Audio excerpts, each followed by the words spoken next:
These are the reasons why nowadays sex and reproductive health have become, the discussion about sex and reproductive health have become more prominent in these years compared to those days.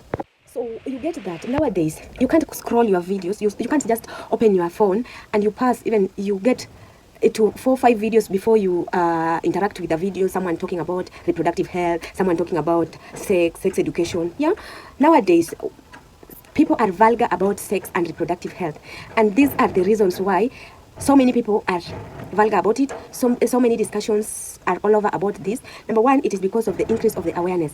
There is a growing awareness of importance of sexual health as a vital part of overall health and well-being.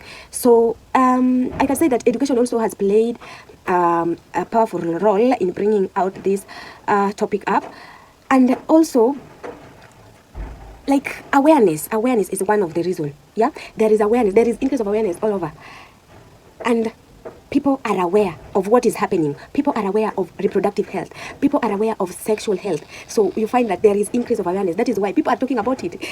Like what I'm doing right now, I'm creating awareness. Yeah, so it is there, and that the one reason of sexual and reproductive health is people are vulgar about it, or it is more prominent. It is because of the increase of the awareness. Number two, access to information. Right now, you want something about reproductive health, you just go and Google.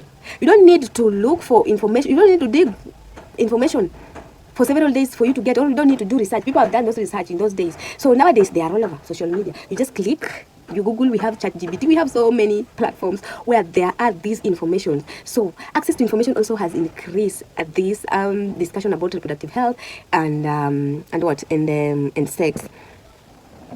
Number three, the third reason is advocacy and rights movement.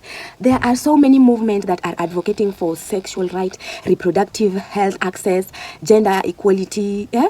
And this movement have gained momentum, and they are encouraging open conversation about these topics that were stigmatized in those days. You see, if you did gender-based violence, you are in a position to know that these topics were never talked.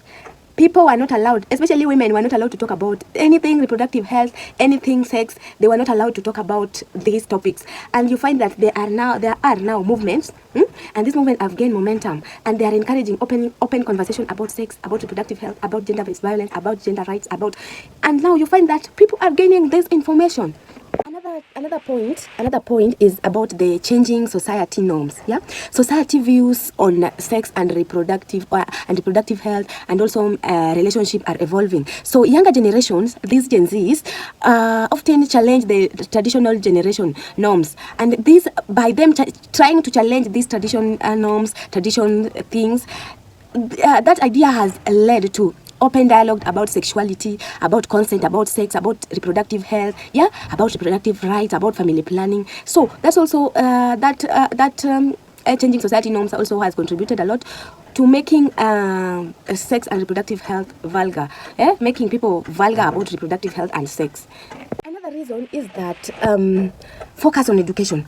What do I mean by saying this? You find that many schools and organizations are implementing comprehensive sex education program, which foster a discussion on sex, on reproductive health, on sex, on healthy relationship and reproductive health, and this has normalized conversation. Yeah, people are just talking it openly because you have to talk about it so that you can get information, so that other people can learn about it.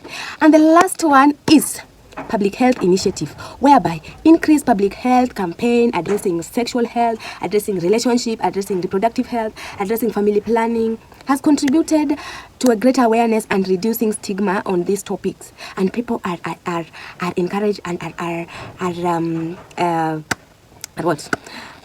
given an opportunity to talk openly about this topic that was stigmatized long time ago. So that is why when you get into the internet, you can't scroll your phone to 3-4 videos without getting interacted with health, reproductive health, without interacting with sex, yeah, without interacting with family planning. Yo.